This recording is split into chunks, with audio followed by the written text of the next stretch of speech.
जय हिंद। क्लास 10 की साइंस के साथ आज हम आए हैं जो कि मोस्ट इम्पॉर्टेंट क्वेश्चन आज इस वीडियो में बताएंगे। आप क्लास 10th में आपकी तैयारी कैसी भी हो, आप एक भी अभी तक कुछ भी नहीं पढ़ा, लेकिन आज हम इस वीडियो में आपको जितने भी क्वेश्चन कराएंगे सारे इम्पोर्टेंट क्वेश्चन और ये कई वर्षों आए भी हैं, वो क्वेश्चन आज हम बताएंगे जो कई सालों आए भी हैं और लगातार आ भी रहे हैं, वही क्वेश्चन सिर्फ बताएंगे। समझ में? आपने अगर एक भी तैयारी नहीं करा तो आपने तैयारी की भी तो आपका रिपीट होकर बेहतरीन क्वेश्चन समझ में कौन सा सबसे ज्यादा आता है वो क्वेश्चन समझ में आ जाएगा। समझ में आ रहा? तो आप लोग बेहतरीन सी तैयारी करिएगा और हम इस चैनल में आपको क्लास 10th की ऑल सब्जेक्ट बेहतरीन से तैयारी करा रहे हैं और ये आपकी तैयारी इतनी जोरदार होगी कि वो आपका परिणाम ही बताएगा। समझ में आ रहा? तो आप लोग अगर क्लास 10th में हैं और चैनल में नए हो तो चैनल को सब्सक्राइब कर ले, वीडियो को लाइक कर दे, फिर दोस्त पास शेयर कर दे और ताकि और बेल आइकन जरूर दबा लेना ताकि आपके पास सबसे पहले नोटिफिकेशन पहुंच जाए जब भी हम वीडियो अपलोड करें। समझ में आ रहा है? और बेहतरीन से बेहतरीन क्लास आप ले सके। तो चलते हैं, शुरू करते हैं इसी के साथ कई सारे क्वेश्चनों के साथ जो कि काफी इंपॉर्टेंट क्वेश्चन होंगे क्लास 10 की साइंस की। तो सबसे पहला क्वेश्चन क्या है? संतृप्त तथा असंतृप्त हाइड्रोकार्बनों को उदाहरण द्वारा समझाइए। संतृप्त भी बताना है तथा असंतृप्त हाइड्रोकार्बनों को उदाहरणों द्वारा समझाइएगा। बस इतना सा क्वेश्चन है। क्वेश्चन आपका यह क्वेश्चन आएगा 3 नंबर में या तो 5 नंबर में, इन्हीं तो उसमें आएगा और ये निश्चित आएगा, हमें ये विश्वास है। ये आप केमिस्ट्री पोस्टर में देखना तो निश्चित है ये आ जाएगा। समझ में ना? तो देखिए सबसे पहले संतृप्त और असंतृप्त कहते किसे हैं? कार्बन व कार्बन के बीच एकल बंध होता है। आप लोग जानते हैं कि कोई कार्बन है और कार्बन के बीच सिंगल बॉन्ड है, अगर सिंगल बॉन्ड तो वो कैसा है? संतृप्त है। कैसा है? संतृप्त है। ये ध्यान रखना, कार्बन व कार्बन के बीच अगर एकल बॉन्ड हो तो वह कैसा है? संतृप्त है। समझ में? संतृप्त हाइड्रोकार्बन है। तो आपको इतना समझ में आएगा। इसको एल्केन कहते हैं। आप लोग आईयूपीएसी नामकरण बनाना आता है, उसी के अंतर ये आता है एल्केन, एल्कीन, एल्काइन। समझ में आ रहा? बस वही है सब चीजें। तो ये आपका थोड़ा हाई स्कूल लेवल से बहुत इंपॉर्टेंट टॉपिक है कि आप लोग संतृप्त और असंतृप्त हाइड्रोकार्बनों के उदाहरण द्वारा समझाइए। क्वेश्चन ये हमने, क्योंकि ये हमारा बोर्ड है इसलिए हमने सन लिखा नहीं, आपको नहीं दिखा देते कितनी बार आ चुका है। तो इसका मतलब संतृप्त कार्बन व कार्बन के बीच एकल बॉन्ड होता है। एकल बॉन्ड मतलब सिंगल बॉन्ड। आप लोग देखा ये एक कार्बन के 4 परमाणु होते हैं, लेकिन इनके बीच के जो बंध होते हैं वो कितने हैं? वो एक बंध है। तो इसे कहते हैं एल्केन। समझ में आया? एल्केन इसे कहते हैं। और ये देखिए यह स्वच्छ नीली आग देते हैं। कैसे देते हैं? जो संतृप्त होंगे, संतृप्त हाइड्रोकार्बन होंगे वो स्वच्छ नीली आग दे।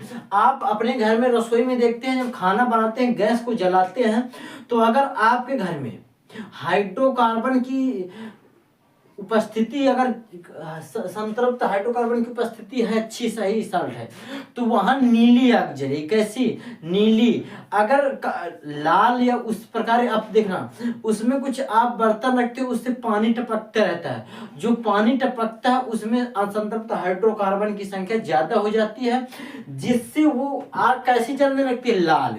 लेकिन आपकी जब गैस जलती है तो कैसी जलती है? नीली आग जलती है। तो ये किसकी? संतृप्त हाइड्रोकार्बनों के माध्यम से ये स्वच्छ नीली आग देता है। इसका सामान्य सूत्र क्या होता है? CnH2n+2। ये इसका सूत्र होता है। किसका? एल्केन का। ध्यान रखना, एल्केन का यह सामान्य सूत्र है। तो हमें संतृप्त समझ में आया। अब बात करते हैं असंतृप्त की। असंतृप्त में जस्ट इसका उल्टा होता है।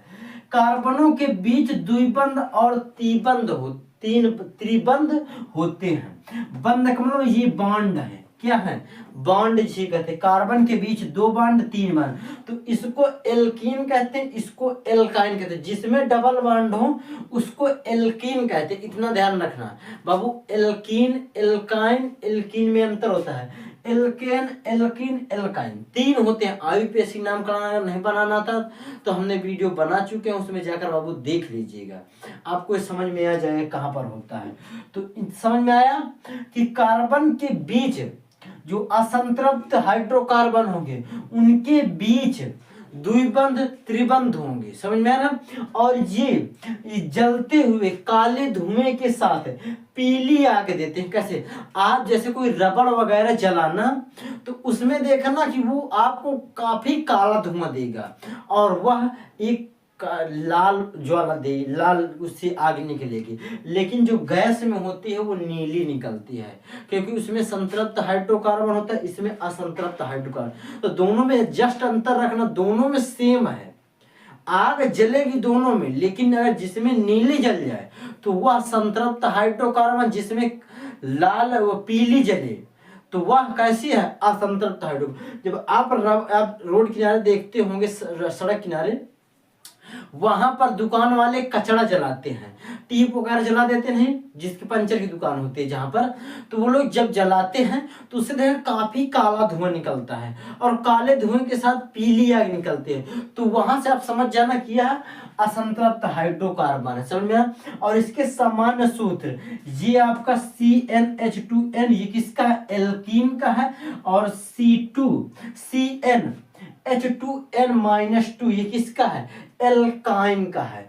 तो आप देखिए एल्कीन का CnH2n+2, इतना ध्यान रखना, और इसमें अगर माइनस लगा देंगे तो एल्काइन का हो जाएगा। और ये किसका, एल्कीन का CnH2n, समझ में। ये क्वेश्चन समझ में आएगा। एक बार आप लोग इसको देखिए, आप लोग अपनी कॉपी में जरूर से जरूर लिख ले, ताकि ये इंपॉर्टेंट क्वेश्चन है और आप इससे छूट ना पाए, समझ में आया। तो इसको लिख लें और अब देखते हैं दूसरा क्वेश्चन, क्योंकि हमने बहुत सारे क्वेश्चनों का आज आपको प्रैक्टिस भी कराएंगे और बेहतरीन सी तैयारी कराएंगे, समझ में ना। अब देखते हैं नेक्स्ट क्वेश्चन। देखिए दूसरा क्वेश्चन कुछ इस प्रकार है, निम्नलिखित यौगिकों के IUPAC नाम लिखिए, समझ में आ रहा।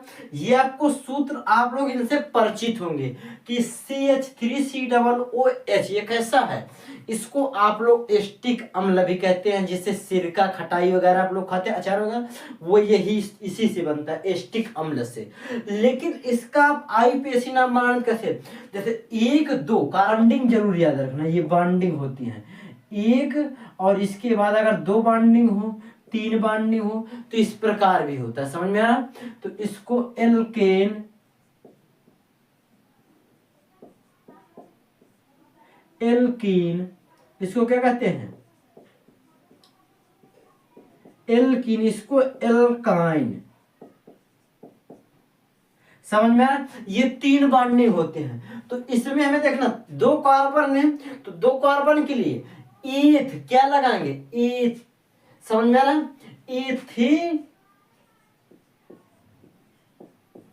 इथेनोइक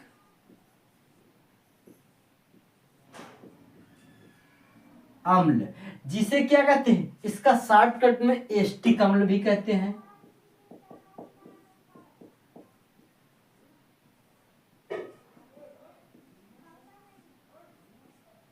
एस्टिक अम्ल भी कहते हैं। और इसको सिरका, आप हिंदी में आप लोग कहते हैं एस्टिक अम्ल लेते हो, बहुत खट्टा होता है, तो इसी के वो होता है। अब इसमें देखिए दूसरा कैसे बनाएंगे, तो इसमें कितने कार्बन, 1 कार्बन है, तो मेथ क्या लिख देंगे सबसे पहले, मेथ। अब H डबल है, H, तो मेथेनल, क्या हो गया, मेथेनल। तो आपको IUPAC नाम बनाना समझ में आया, ये इंपॉर्टेंट IUPAC नामकरण है। अब देखते हैं नेक्स्ट क्वेश्चन। अब देखिए तीसरा नंबर क्वेश्चन, धातु और अधातु में भौतिक गुणों के आधार पर अंतर स्पष्ट कीजिए।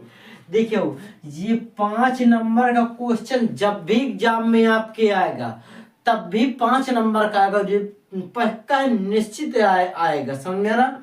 तो देखिए ये 5 नंबर वाला क्वेश्चन, इसको करना बिल्कुल आपको एकदम आसान इजी लगेगा, लेकिन कैसे, इसके भौतिक गुणों के आधार पर अंतर स्पष्ट करना हमें समझ में। एक होता है रासायनिक गुणों के आधार पर हमें अंतर स्पष्ट कीजिए, लेकिन हमें पूछे किसमें, भौतिक गुणों के आधार पर हमें अंतर इसका स्पष्ट करना है। किसका, धातु और अधातु का। तो एक तरफ लिख देंगे आप पेपर में, देखिए ऐसे लिखना, उत्तर लिखना और फिर अधातु लिख देना, एक तरफ अधातु, बीच से लाइन करते हुए बेहतरीन से सजाकर कॉपी लिखना। आपको पक्का, आपको जितने नंबर का क्वेश्चन है आपको निश्चित उतने नंबर देगा, वरना एग्जामिनर 1 नंबर जरूर काट लेता है आपकी लिखावट में, समझ में। तो एक तरफ धातु, एक तरफ आप लिखते कैसे, ये आपका डिपेंड करता है। देखिए धातु क्या है, धातु तन्य होते, तन्य का मतलब क्या होता है, धातु को खींचा जा सकता है, समझ में। ये एक मतलब कि यहाँ से खींच के आप दूरी तक, कितना भी दूरी हो, धातु को खींच के ले जा सकते हैं। और देखिए इनमें क्या होता है, अधातु में ये तन्य नहीं होते हैं, भंगुर होते हैं। कैसे,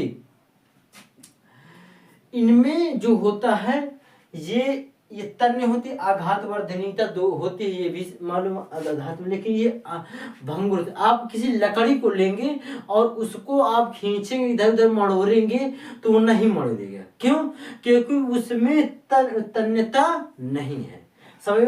वो भंगुर, आप उसको तोड़ देंगे तो टूट जाएगा। ईंट को आप लीजिए, उसको बढ़ाइएगा, तोड़िएगा, टूटेगा, टूट जाएगा, भंगुर हो जाएगा, लेकिन बढ़ेगा नहीं, समझ में आ रहा है।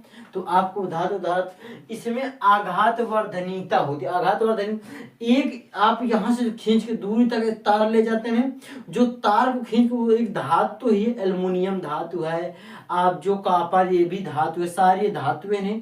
तो इनको खींच कर ले, लोहा को खींच कर ले जा सकते हैं, समझ में आ रहा है। तो इनमें से आप एक जगह से दूसरी जगह तक खींच के ले जाते हैं, तो इनमें आघात वर्धनीयता, तन्यता होती है, तभी तो ये होता है धातु में। और इनको आप ईंट को खींच के ले जाइएगा, बढ़ाइएगा, फोड़िएगा, भंग हो जाएगा, टूट जाएगा, लेकिन यह आघात वर्धनीयता नहीं होगा, समझ में आया। अब देखिए तीसरा, ये विद्युत की ऊष्मा की ये विद्युत व ऊष्मा की सुचालक होती है। धातु जो होगी, आप एल्युमिनियम को लीजिएगा और उसमें एक तरफ बिजली दौड़ाइएगा, दूसरी तरफ जीव में लगाइएगा, तो करंट तो मारेगा ही, क्योंकि धातु है। जब धातु है तो क्या, धातु में क्या होता है, आपसे भी बताया ना, धातु में विद्युत का सुचालक होता है और ऊष्मा उसमें प्रभावित भी होती है। आपको समझ में आया। तो धातु क्या होती है, ऊष्मा की सुचालक होती है। आप एक तरफ से धातु में बिजली विद्युत लगाइएगा, दूसरी तरफ वो निकाल देगा, समझ में आएगा। लेकिन पूर्ण रूप से नहीं देता, आप पूर्ण रूप से चांदी ही देती है विद्युत की, एकदम 100% वो भी नहीं देती है, समझ में। और ऊष्मा की सुचालक, ऊष्मा का मतलब आप किसी बर्तन में खाना पकाते हैं, लोहे को आप डालते हैं किसी आग में, लेकिन आप एक सिरे को डालिए, दूसरे सिरे पकाइए, कुछ देर बाद वो भी सिरा गर्म हो जाए। क्यों, क्योंकि वह ऊष्मा का सुचालक है। जो धातु होता है वह ऊष्मा का सुचालक होता है, समझ में। और आधातु में यह विद्युत की कुचालक होती है, विद्युत की कुचालक होती है और ऊष्मा की भी कुचालक होती है। और लकड़ी ले लीजिएगा, लकड़ी में एक तरफ करंट लगाइए, वो तो नहीं लेना, क्योंकि वो उसमें करंट चला जाएगा। क्यों, क्योंकि वह विद्युत की सुचालक हो जाएगी, समझ में आया। अगर आप गीली लकड़ी लेंगे तो उससे बिजली चली जाएगी, लेकिन आप सूखी लकड़ी लेंगे, समझा, सूखी लकड़ी लेंगे तो उसमें एक तरफ बिजली का तार लगाइएगा, दूसरी तरफ कतई नहीं जा सकता है, तो वह कैसी है, विद्युत की कुचालक है। और इसमें ऊष्मा भी नहीं। आप लकड़ी लगा देते हैं, खाना पकाते हैं, चूल्हे में लकड़ी लगाते हैं, लेकिन फिर उसको उसी लकड़ी को पकड़ के झेल देते हैं आगे को, तो क्यों, क्योंकि उसमें ऊष्मा का कुचालक है, उसमें ऊष्मा नहीं फैल रही है, समझ में आ रहा है, ऊष्मा नहीं फैल रही, तो इसलिए उसमें एक तरफ से दूसरी तरफ ऊष्मा नहीं जा रहा है। लेकिन आप किसी सरिया को लगाइएगा, लोहे को लगाइएगा और उसको उसी प्रकार जो आपका हाथ न बारिया जाए तो हमसे कहना, हाथ तक जल जाएगा, समझे। तो आप ऐसी गलती नहीं करिएगा। तो इनमें आपको समझ में आया ये धातु में क्या होता है, अधातु में क्या होता है। अब ये ठोस अवस्था में होते हैं, ये अधिकतर जो मिलेगी धातु में, वे सभी धातु में अधिकतर ठोस अवस्था में मिलेगी। हम ये तो कह नहीं सकते कि अधातु ठोस अवस्था में, ये आपके अधातु तीनों अवस्था मिलेगी। कौन कौन सी, ठोस, द्रव और गैस, तीनों में अवस्थाओं में ये मिलती है। कौन, अधातु। लेकिन धातु में अधिकतर कंडीशनें क्या बनती हैं कि यह अधिकतर ठोस अवस्था में मिलती है। समझ में आया आपको ये क्वेश्चन, समझ में आया। इसको वीडियो को स्क्रीनशॉट ले लें और रोक कर आप इसको आप नो कॉपी में नोट कर ले। अब देखते हैं नेक्स्ट क्वेश्चन। अब देखते हैं चौथा नंबर, जो कि मोस्ट इंपॉर्टेंट क्वेश्चन। क्या होता है जब, ये आपकी निश्चित है आपकी एग्जाम में आना, समझ में आ रहा। ये मोस्ट इंपॉर्टेंट, ये सारे क्वेश्चन एक एक नंबर के आएंगे, कई सारे आएंगे, जितना है यही क्वेश्चन बस पूछेगी जितना हम बता रहे हैं, समझ में। तो सबसे पहला क्वेश्चन, जिप्सम को गर्म करते हैं तो, जिप्सम को गर्म किया जाता है तो हमें क्या मिलता है। क्वेश्चन ही वैसा, क्या होता है जब, समझा। जिप्सम को गर्म किया जाता है, देखिए हमें जिप्सम का सूत्र मालूम। जिप्सम का सूत्र क्या होता है, CaSO4 × 2H2O, समझ में आया। CaSO4 × 2H2O, ये किसका, जिप्सम, यहां पर लिख देंगे जिप्सम। जब हम इसको गर्म करेंगे तो नंबर 1 डाल दें, यहां पर क्या डाल दें, नंबर 1। नंबर 1 क्वेश्चन हल हो रहा है, समझ में। जब इसको हम गर्म करें, ये बाबू गर्म का सिंबल है। आप वहां जब आप बनाएंगे तो ये गर्म नहीं लिखेंगे, ये सिंबल बना देंगे तो एग्जामिनर आपको पूरे नंबर देगा, यानी को समझ जाएगा आपकी तैयारी बेहतरीन थी, तभी आपने ये सब जाना है, समझ में आया। तो देखिए CaSO4 × 2H2O को जब हम गर्म करेंगे तो यहां से CaSO4 हाफ H2O मिलेगा। क्या, CaSO4 × हाफ H2O और प्लस 3/2 H2O बाहर निकल आएगा। तो ये क्या बन जाएगा, प्लास्टर ऑफ पेरिस, यानी कि POP, यहां पर लिख देंगे प्लास्टर ऑफ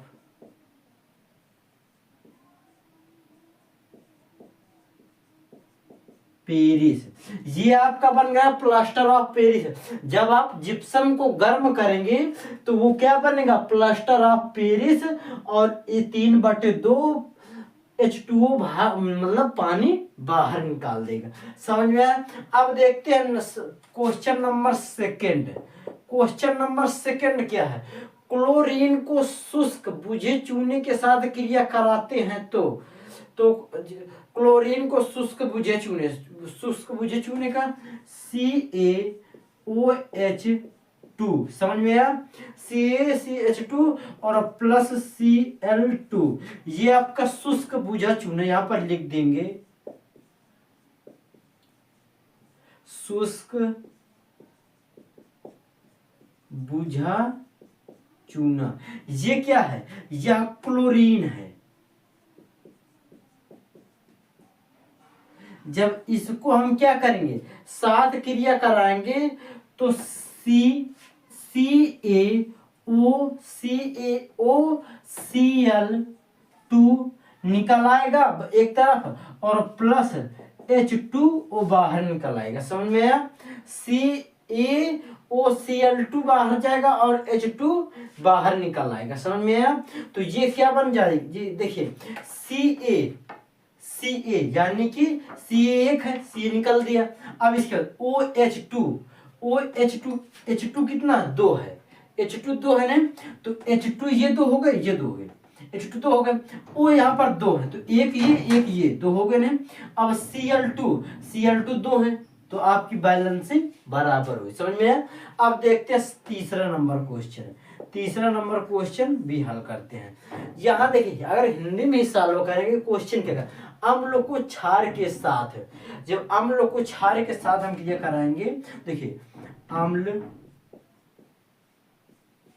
प्लस क्षार, जब अम्ल व क्षार के साथ क्रिया कराएंगे तो क्या बनेगा, अम्ल क्षार के साथ लवण और जल, लवण प्लस जल बाहर निकाल देगा। आपको समझ में आया, लवण और जल बाहर निकाल। तो अम्ल क्या है, क्षार क्या है, ये आपको सबसे पहले अम्ल किसे कहते हैं, HCl अम्ल। देखिए अब इसके हम ये अम्ल क्षार, ये तो आपको समझ में, अम्ल क्षार में क्या होता है, लवण और जल बाहर हो जाता है। तो अम्ल क्या है HCl और प्लस क्षार क्या है NaOH। तो यहां से आप जब क्रिया करा देंगे तो सबसे पहले OH निकाल लेते हैं, H2O निकाल लेते हैं, H2O पानी निकल आया, और जब पानी निकल आया तो H2 निकल गए, तो अब बचा क्या NaCl, NaCl यानी कि नमक। नमक कैसा, लवण है, समझ में आया। तो आप 4 क्वेश्चन समझ में आया। अगर 4 क्वेश्चन आपको बेहतरीन लगे हों तो आपकी तैयारी इससे और बेहतर होगी, समझ में आया। हमें मालूम है कि अब इसी प्रकार की वीडियो पाने के लिए मोस्ट इम्पॉर्टेंट टॉपिक के, तो आप लोग चैनल को सब्सक्राइब कर ले, वीडियो को लाइक कर दें, अपने दोस्त पर शेयर कर दें। अब मिलेंगे नेक्स्ट वीडियो में, तब तक के लिए जय हिंद जय भारत।